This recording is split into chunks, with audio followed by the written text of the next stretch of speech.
Si vous ne croyez plus en l'amour, si vous pensez que les vraies histoires de cœur sont mortes, eh bien j'ai la vidéo qui va vous redonner foi en l'humanité.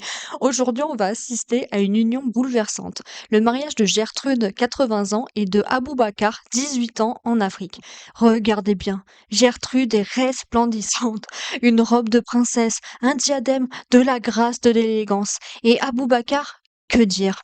Il rayonne. Préparez-vous, sortez les mouchoirs, c'est magnifique.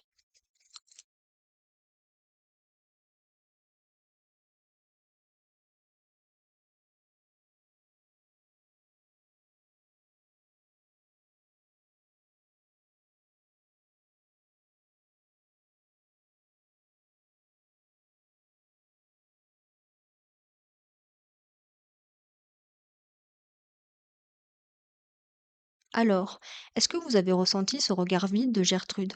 Ce n'est pas de l'émotion, c'est l'absence totale de vie dans les yeux, l'absence totale d'intelligence. On dirait qu'elle attend qu'on lui redonne le courant.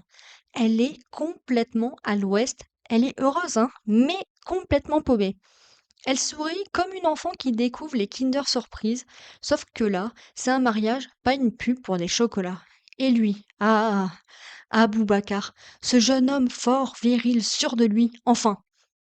Sauf quand son ami, cousin ou coach émotionnel vient lui attraper les bras pour les poser sur sa future épouse.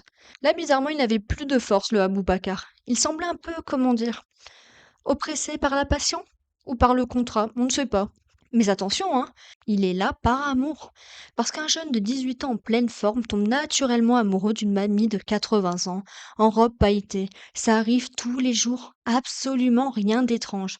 Et le moment que j'ai préféré, ce moment où on lui prend les bras doucement, fermement pour les poser autour de Gertrude. C'est pas un câlin, c'est un placement de produit émotionnel. On dirait qu'on est en train de l'aider à tenir une enclume. Il n'a pas levé les bras par amour, il les a levés sous la pression sociale et probablement sous l'effet d'un regard discret hors champ qui disait «Vas-y, ou on ne te donnera pas les papiers». Et Gertrude, elle est ravie, elle vit un rêve. À cet instant précis, elle se sent comme Kate Winslet dans Titanic, sauf que le bateau a déjà coulé et Jack, lui, cherche la porte de sortie.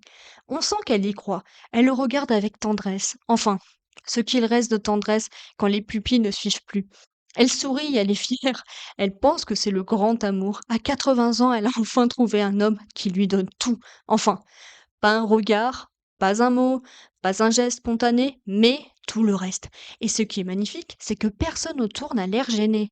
Non, tout le monde filme, applaudit, sourit, comme si c'était parfaitement normal qu'un adolescent africain se marie avec une grand-mère à moitié déconnectée dans un décor digne d'un téléfilm sur l'apocalypse. Ce n'est pas une cérémonie, c'est une reconstitution historique d'un mensonge collectif, une œuvre d'art vivante.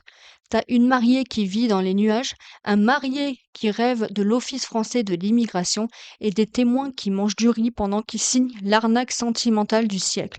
Alors maintenant, posez-vous la vraie question. Est-ce que c'est vraiment de l'amour? Ou est-ce qu'on vient de regarder ensemble un documentaire sociopolitique sur l'obtention de titres de séjour en conditions extrêmes? Moi, je dis bravo. Bravo à Gertrude, elle aura au moins eu un câlin dans sa vie, même si on a dû lui clipser les bras du mec comme un Playmobil. Et bravo à Aboubacar, parce qu'il a peut-être perdu toute crédibilité, mais il a gagné un visa. En tout cas, si vous avez aimé cette scène d'amour éternel ou ce théâtre de l'absurde, lâchez un pouce bleu, abonnez-vous et surtout, hein, dites à vos grands-mères de fermer sa boîte mail. On n'est jamais trop prudent. Allez, à la prochaine. Tchuss!